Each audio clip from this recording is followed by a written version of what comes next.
Just moments ago, U.S. Capitol Police moved to secure a volatile scene in Washington, D.C. after armed protesters converged around remarks delivered by Donald Trump, an escalation officials say they have never seen before.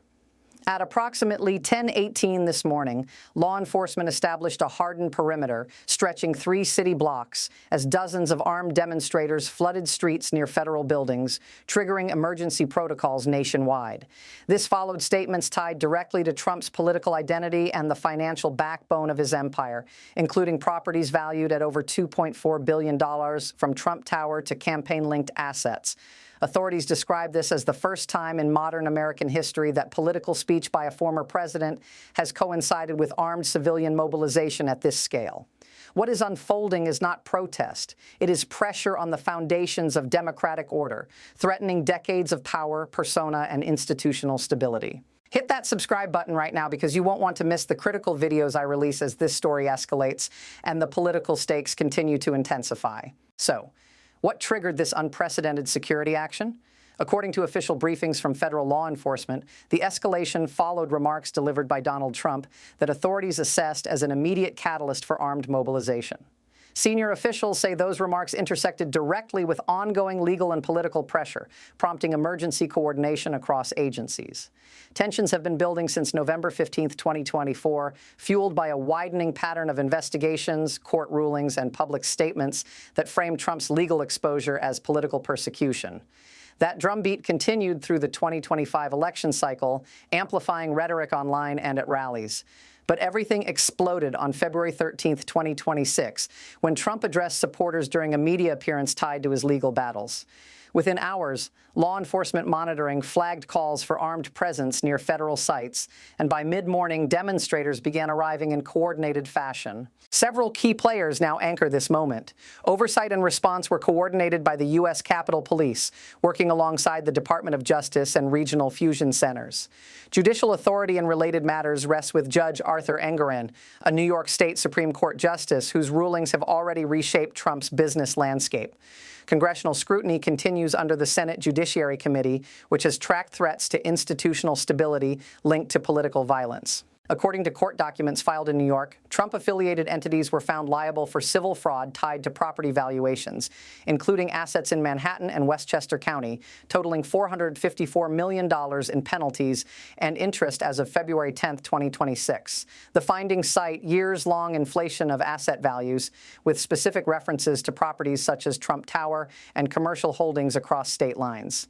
Official language in the ruling described the conduct as persistent and willful, a determination that significantly narrowed Trump's legal options. Sources familiar with security assessments say the timing of Trump's remarks, coming just days after enforcement deadlines, raised immediate red flags. This isn't just another protest response or routine crowd control. National security experts are calling this a rare convergence of legal accountability and mass political mobilization. Comparisons to Watergate-era unrest have surfaced, but officials stress the presence of armed civilians marks a stark departure from past crises. And believe me, when federal authorities move from monitoring speech to hardening perimeters and activating emergency protocols, something massive has just occurred. The system is signaling that it has crossed from caution into containment. Smash that like button if this is making sense so far and you're following exactly where this story is headed. Here's where it really gets serious, because the full picture of what's been unfolding reveals a chain reaction that had been primed for weeks. Legal pressure was tightening, rhetoric was hardening, and security agencies were quietly elevating threat assessments. Court deadlines loomed, political messaging sharpened, online chatter spiked, and inside government buildings, contingency plans that are rarely dusted off were suddenly back on the table. This moment did not arrive out of nowhere. It arrived because competing forces, law, politics, identity, were all accelerating toward the same narrow intersection. By the time the public saw the first images, the fuse had already burned down.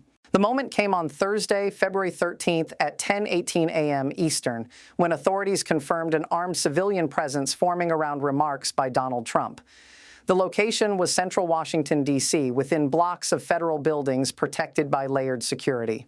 Involved were uniformed officers from the U.S. Capitol Police, agents coordinating with the Department of Justice, and local law enforcement units brought in under mutual aid. Demonstrators arrived in small clusters, some openly carrying firearms where local law allows, others wearing tactical gear.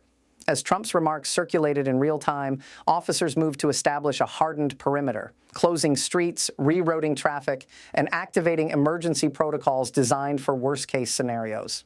The scene details unfolded with a precision that felt almost cinematic. The cast list expanded by the minute. Uniformed patrol officers, plainclothes intelligence agents, legal observers, emergency medical teams, and building security staff. Props appeared. Portable barricades, mobile command vehicles, stacks of printed advisories, radios crackling with clipped instructions. The timeline was exacting. At 10:22 a.m., the first barricades went up. By 10:31 a.m., officers had sealed 3 blocks and cleared adjacent lobbies. At 10:44 a.m., command confirmed crowd estimates and flagged weapons visibility. Staff inside nearby buildings were told to remain in place. Elevators were halted. Conference rooms became temporary shelters. The physical setting, glass facades, marble foyers, flags hanging motionless, contrasted sharply with the tension outside. Witnesses described the atmosphere as surreal, voices lowered, phones buzzing, eyes fixed on live feeds as sirens echoed in broad daylight. According to witnesses who were present inside one federal office complex, the emotional weight was immediate. A building manager with 27 years of experience said, "In nearly 3 decades, I never imagined I'd be telling people to stay away from windows because of a political speech." Another staffer, visibly shaken, recalled the moment security briefed them on the presence of armed civilians. The room fell silent. You could hear the radios. That's when it hit us. This wasn't routine. Sources familiar with the response said officers emphasized de-escalation while preparing for rapid escalation if needed, a balance that required constant reassessment as crowds ebbed and flowed. The symbolism was impossible to ignore. This was the nation's capital, in the shadow of institutions meant to arbitrate disputes through law, not force. The convergence of armed civilians and political rhetoric tied to a former president's legal exposure transformed abstract debates into a physical standoff. For Trump, whose identity and brand have long fused power, property, and spectacle, the imagery carried a particular resonance. This wasn't just about a speech or a crowd. It was about whether political loyalty could manifest as armed presence at the gates of governance. That's when it became clear this isn't just another flashpoint. It's a test of boundaries the country rarely confronts. The bombshell moment came when authorities confirmed the elevation of security posture nationwide, tied directly to the incident. In a briefing delivered hours later, officials acknowledged that the combination of timing, rhetoric, and armed mobilization crossed a threshold. "We responded to credible indicators," one senior official said, emphasizing that the measures were preventative, not punitive. "The impact was immediate. Newsrooms pivoted. Markets reacted. Political leaders recalibrated statements. And the message landed with force. When federal agencies moved decisively in broad daylight, carrying out protocols reserved for extraordinary risk, a point of no return has been reached. Shockwaves rippled outward. Not because violence occurred, but because the country saw how close it came to a line that once crossed is hard to redraw." Drop a comment right now if you saw this coming or have thoughts on what this moment means. I read every single one. This isn't the first time America has faced a moment where political power, legal pressure, and public unrest collided. Think back to 1974 when Richard Nixon confronted mounting evidence during the Watergate scandal. Nixon attempted to shield himself by asserting executive privilege and resisting subpoenas. The response was firm. The Supreme Court ordered compliance, Congress advanced impeachment, and the political system closed ranks around the rule of law. The outcome, Nixon's resignation, cemented a lesson that even the presidency does not place someone beyond accountability, and that institutional resolve often hardens when defiance escalates. A second example came decades later with Bernard Madoff in 2008. Madoff's influence, wealth, and reputation initially insulated him from scrutiny, even as red flags mounted.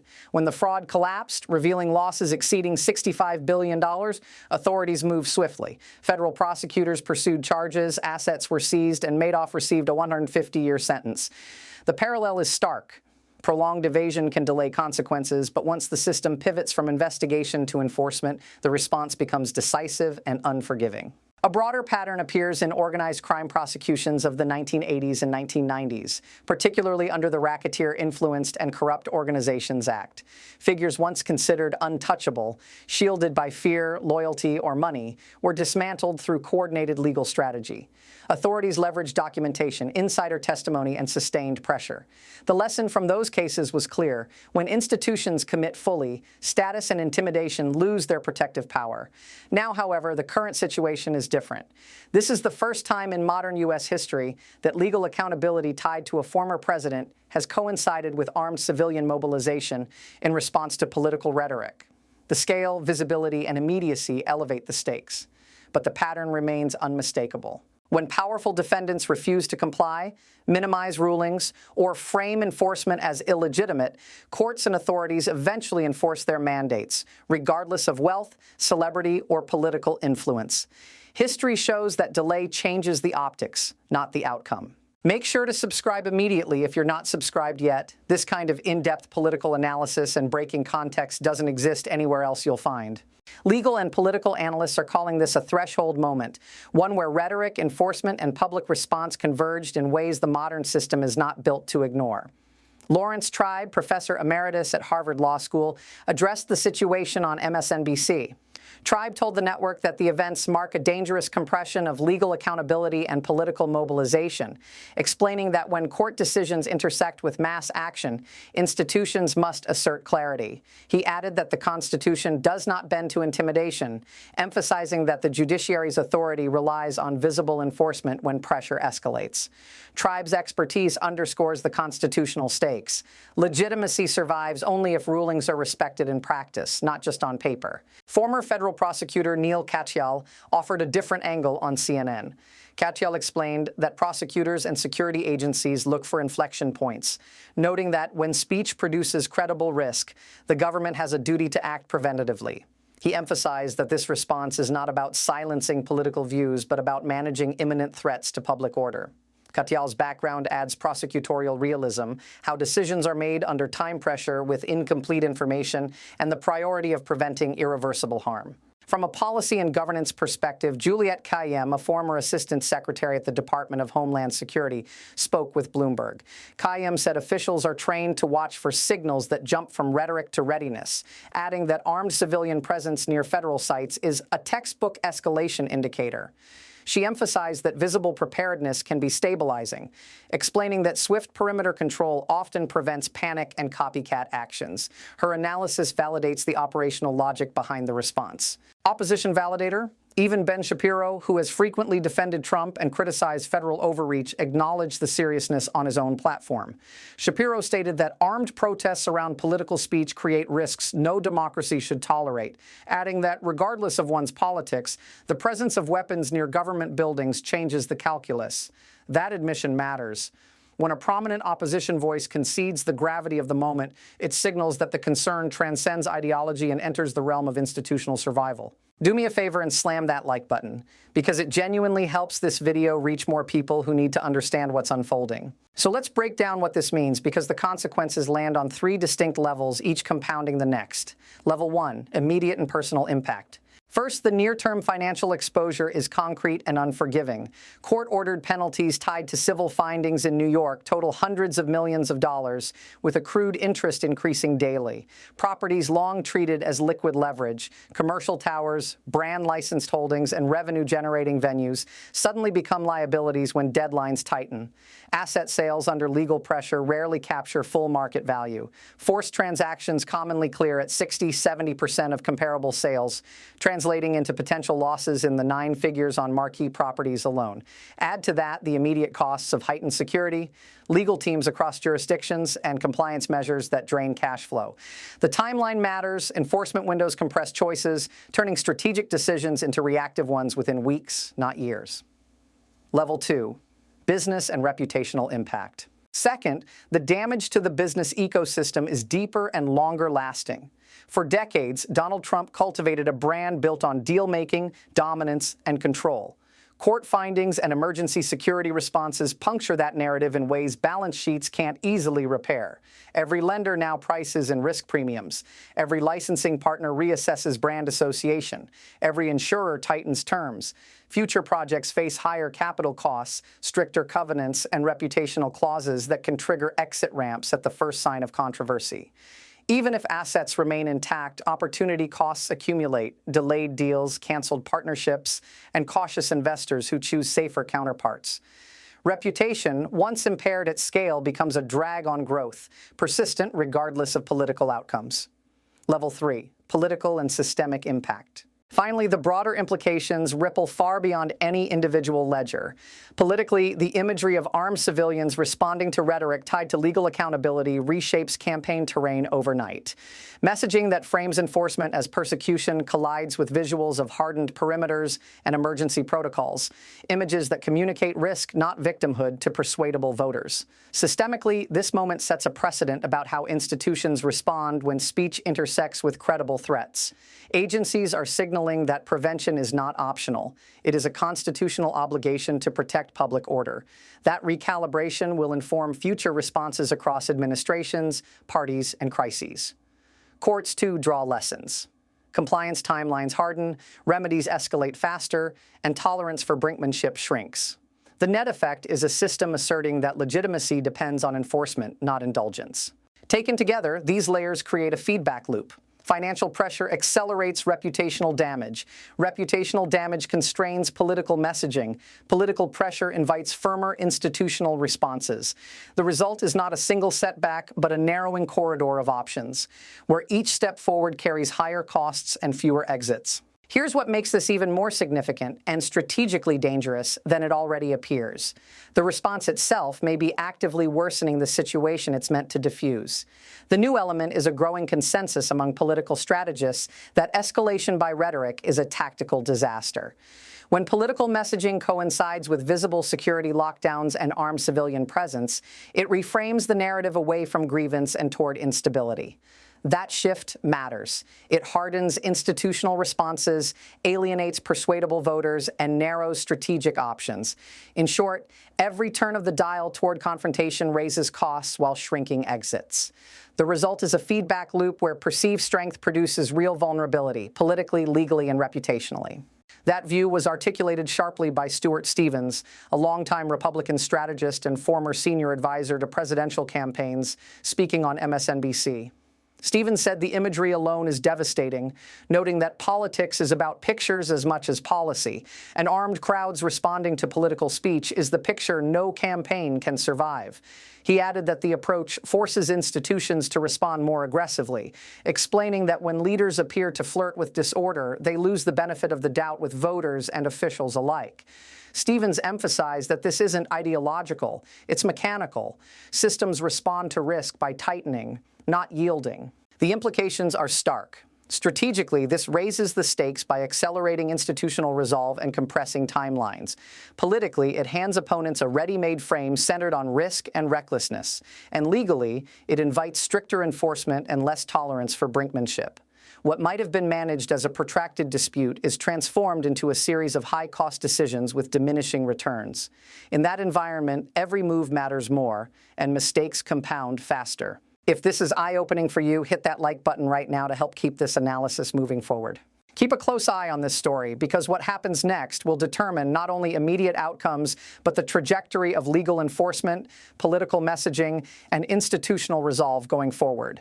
Legal analysts expect rapid clarification from federal and local authorities within the next 48 to 72 hours. That includes formal security briefings, written assessments explaining why emergency measures were triggered, and potential court filings addressing compliance timelines. Sources indicate agencies will review intelligence tied to armed mobilization and adjust threat levels accordingly. Campaign statements will also tighten, with messaging tested against voter reaction to the images now circulating. Within the next 1 to 2 weeks, attention shifts back to the courts. Compliance deadlines loom, and judges are expected to evaluate whether additional remedies are necessary. Analysts predict heightened scrutiny of financial disclosures, accelerated enforcement schedules, and firmer conditions around asset management. Politically, this period will be about reframing, efforts to redirect the narrative away from risk and toward legitimacy. Congressional committees may hold hearings to assess security protocols and the intersection of political rhetoric and public safety. Within 3 to 6 months, the path narrows toward resolution. Final enforcement outcomes, asset dispositions, and potential appeals will shape the lasting impact. Institutionally, agencies will codify lessons learned into updated protocols, influencing how similar situations are handled in future cycles. Campaign dynamics will absorb these developments, with the episode becoming a reference point in debates over leadership and stability. However, variables remain. A sudden court ruling, a shift in public sentiment, or new evidence could accelerate timelines dramatically. Conversely, de-escalation by key figures could slow the pace. The wild card is behavior, because decisions made now can either stabilize the system or force it to respond even more decisively. Before we wrap up, smash that subscribe button so you never miss content like this, and stay fully updated as these developments continue to unfold. Here's where things stand right now. Federal and local authorities have secured multiple blocks in Washington, D.C., activated emergency security protocols, and formally acknowledged that armed civilian mobilization coincided with remarks by Donald Trump. Law enforcement agencies move from monitoring to containment in real time, establishing hardened perimeters and coordinating across jurisdictions.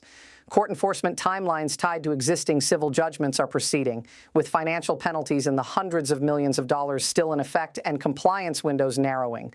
The actions taken are concrete, visible, and ongoing, not hypothetical, not rhetorical. What this means is far larger than a single incident. This isn't just another protest response or another chapter in a long-running legal saga.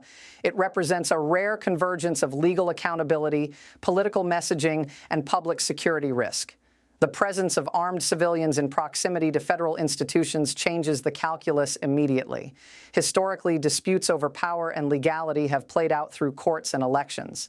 This moment introduced an element that forced institutions to demonstrate their capacity to enforce boundaries in real time. That's why analysts across the spectrum describe this as a threshold event. The stakes being tested are foundational. At issue is whether judicial authority remains credible when challenged by influence, visibility, and pressure. What happens next could determine whether future rulings are met with compliance or confrontation, whether political rhetoric carries responsibility for foreseeable consequences, and whether institutions retain the public trust required to function. The system is being asked to prove that equal justice under law is more than a phrase, that it is a practice, even when enforcement is uncomfortable or costly. The final thought is this: moments like these don't announce themselves as historic until later, but the markers are already visible. The stakes have never been higher, the enforcement response has never been more real, and the constitutional moment confronting the country has never been more immediate. Finally, pause for a second and hit that like button if you're finding real value in this coverage.